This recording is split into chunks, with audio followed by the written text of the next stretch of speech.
I guess you never really know what somebody's gonna do when they get lonely. Hello everyone, how are you? Welcome back to my channel. This is Rex and welcome to another video. For today's video I thought it would be fun to go out and have a little yummy cute dinner and then come back and do a Q&A, but like bookish edition. So let's go have dinner and then we will sit down and have a proper conversation. You found somebody better than me to take care of your insecurities. You did it all while leaving me in the dark. I try so hard to be what you need. If you're into the finer things, well, maybe we should let this fall apart. 'Cause I feel so stupid for falling for you.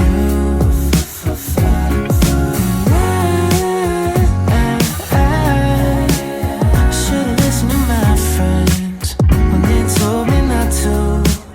They said you're nothing but a one-night stand, trip to Candyland. If you get too close, then you might understand. But now my heart's on my sleeve and I'm in too deep. But you're not thinking twice about me.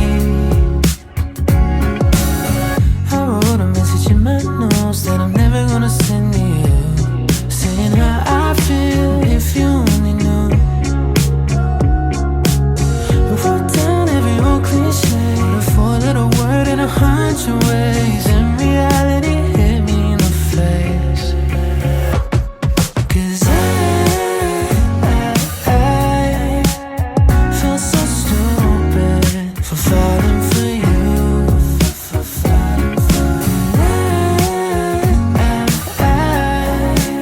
Should've listened to my friends when they told me not to. They said you're nothing but a one-night stand, trip to Candyland. If you get too close, then you might understand. But now my heart's on my sleeve and I'm in too deep. But you're not thinking twice about. Okay you guys, so we're back home and it's time to have a serious conversation. No, I'm just kidding. I thought it would be really fun to do a little Q&A with you guys. It's not like so much about me and my life. I thought it would be cool to do like a bookish type of Q&A. And actually I have been looking. I have an iPad here, so I'm gonna be reading from here. But I found this website. I think it's a whole business, like bookish kind of product. But I found it by looking for this type of questions because I wanted to answer questions typically asked to book lovers. But these are not the typical questions, and I thought that would be a lot more interesting. So we're gonna answer 25 bookish questions and conversation starters for fellow readers. Fun! Also wanted to show you this lovely sweater that it's not mine. Actually, I gave it to my sister, to my twin, for our birthday this last November, and I think it's really cute. And oh my god, look at this. Isn't this like so lovely? I'm just a fan. And I'm gonna link the Etsy shop down below because their customer service was fantastic. Actually, they didn't have this one in stock and I really wanted this color, so I texted them and they replied like really fast and actually put them back in stock just so I could get them. And that was like so crazy, and I was so grateful that they did that. So they deserve to be linked and for you all to check them out. So yeah, and they have a lot of embroidery like designs like this, and I just like it a lot. Okay, but now all that said, it's time for us to dive into these random bookish questions that I think will be so fun. The first one is, what's the best book you've read over the past year? That is 2024, and one of the best books that I've read in 2024, I have to say, I think it's Divine Rivals.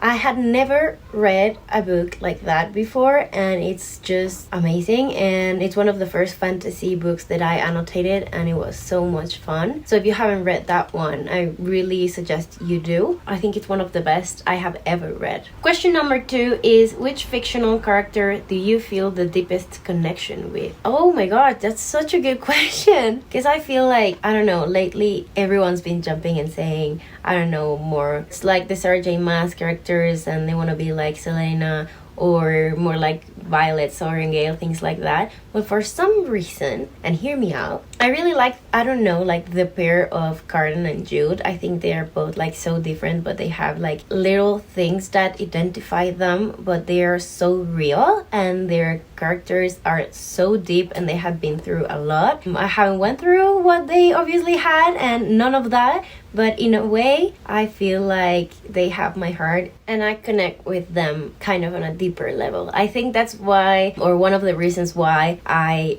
truly really love the Folk of the Earth series. It's one of my favorites, and obviously both Jude and Carden are like strong personalities, but they go like way deeper. So yeah, I think those two. Next question is, what are you reading right now? I am currently reading 2 books, and it's been a while since I read 2 at the same time. I'm reading Persuasion by Jane Austen, and it's my first Jane Austen book. And I'm also reading The Girl of Many Crowns by D.H. Morris. That is historical fiction, and I think in a way Persuasion kind of is, but more in like a romance novel. So yeah, I've been enjoying those 2 so far. Next we have, how do you make time for reading? I actually have it in my to-do list. It's one of the things I have scheduled in my day somehow, and I tend to read more at night because it's when everything slows down and everything is more quiet and moody, and I like that. But it's in my to-do list. Next we have, are you a rereader? That is, no.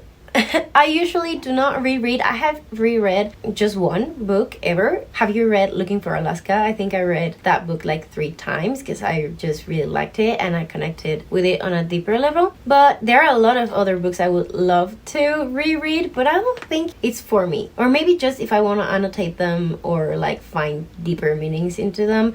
But there are a lot of other books in my mind that I want to dive into that rereading I feel wouldn't be like the same. But I think it's so cool when people reread. I see multiple of my friends and girls and boys on bookstagram just rereading their favorites and finding new things that they like, or surprise themselves with things that they maybe didn't get the first time they read it. So I think it's so fun, and if you do it, that's totally fine. Like, you do you. I just think for me, it's not so me. I haven't been able to actually reread miniseries or books, so it would be a no. Okay, then we have, what's your reading routine? Does it change often? I don't say I really have a routine. I just like to read mostly at night, as I told you, and I call them the cozy lights because it's warm light, and I like to just turn them on and maybe have like a cup of coffee or tea or whatever I'm feeling, and just grab my book and sit on the couch. Sometimes I really like to add music, like have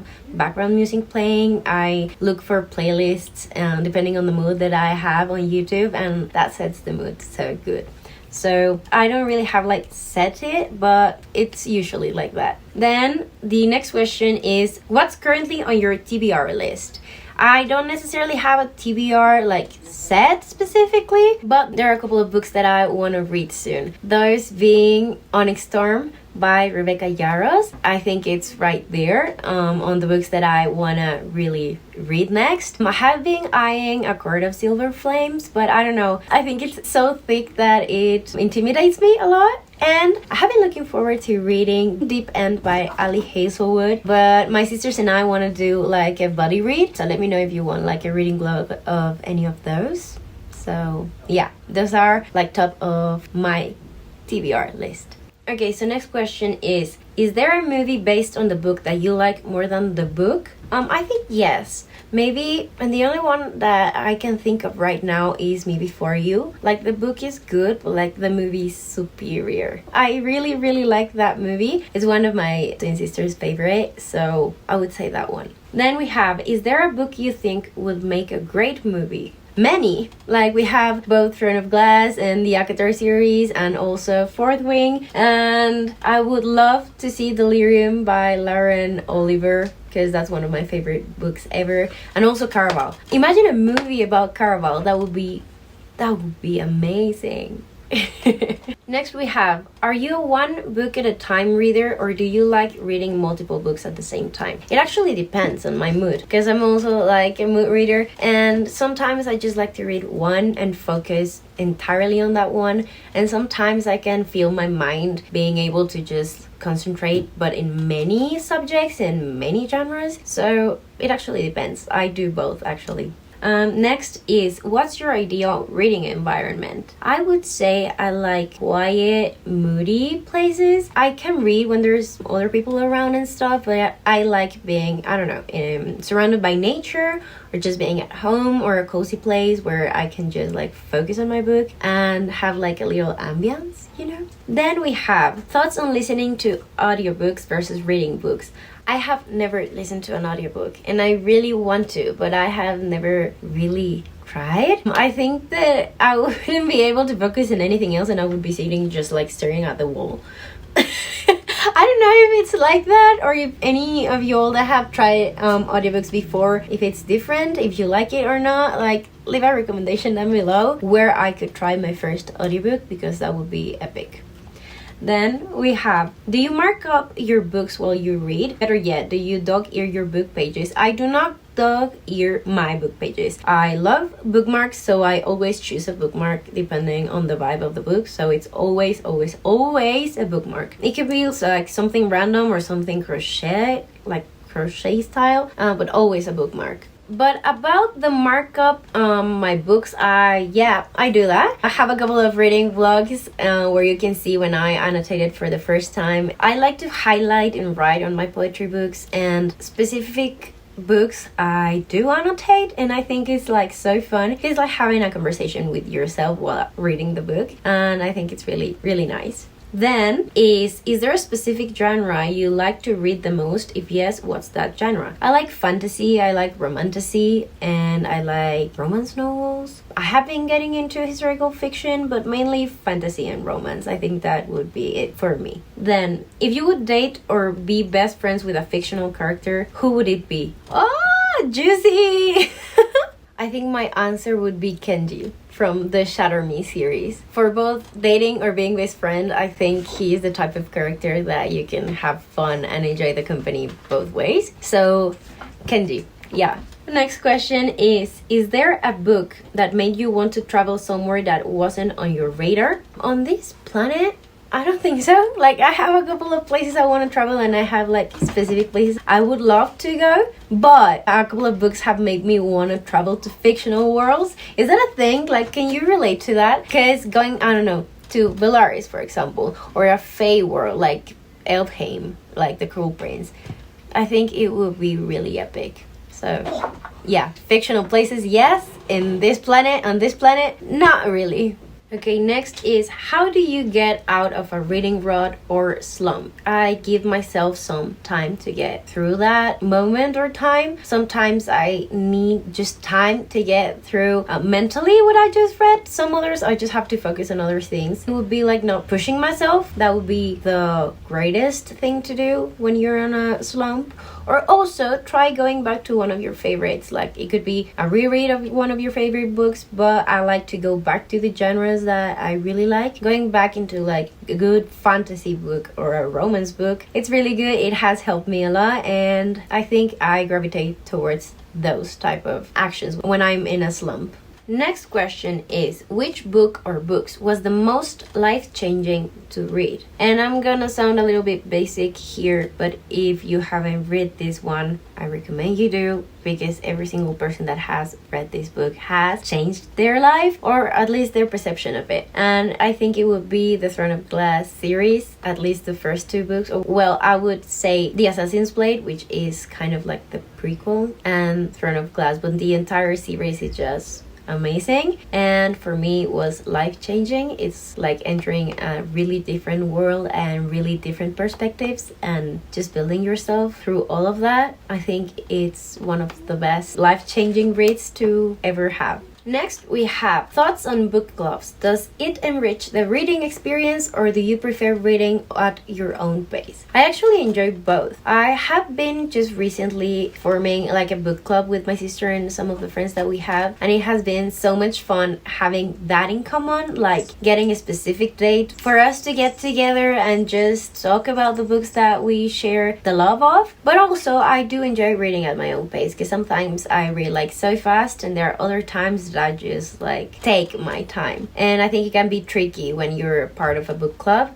if you are going through something and maybe a slump, or just reading slower because of life. But I enjoy them both. I like book clubs. If you know of a book club, tell me about it. I would love to join. Also, I think I haven't been part of many book clubs because there are not many around where I live, so that actually really impacts it, but I wish they were. Next is, what's your favorite bookstore? And that's tricky, because I would say online, because here in Mexico I cannot get like books from Barnes & Noble or from Waterstones, so I really like those two. Also, there's one in Edinburgh. I think it's the Portobello Bookshop. Sophie, it's the Portobello Bookshop or bookstore. I'm gonna look it up and tell you here, because I do not remember. I'm not sure, and I want to be sure. But that one has the most beautiful editions, and also a couple of signed books by some authors that live around there. So yeah, those three mainly online. But here in Mexico, I like Gandhi, Librerias Gandhi, and I hope we'll be able in the future to visit some independent ones. Next question is, if you were to own a bookstore, what would it be like? How would you arrange the books? Would you serve coffee and food, play music? Where would it be? Where would it be? I don't know. I think there are a lot of cool places around the world where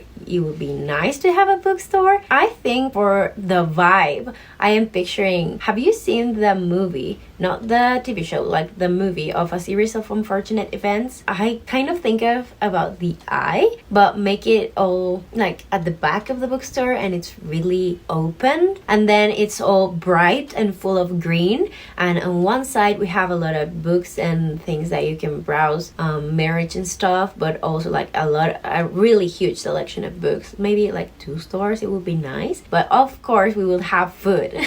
I imagine maybe like a terrace part for it to kind of be like not restaurant, but where you can have food, more like properly seated and that type of vibe. But yeah, like outside, and inside there could be like a section where you can get coffee, like just specifically coffee or matcha, like a cute beverage, and then like walk around the bookstore like it's like 3-in-1, but all full of light, full of green, full of colors popping from the books. I think that would be really lovely. And of course, a lot of music. I really like music, so like a chill but lovely playlist, maybe some type of jazz or light happy pop. I think I like that. That would be a nice idea. Would you like that? Should I make it real?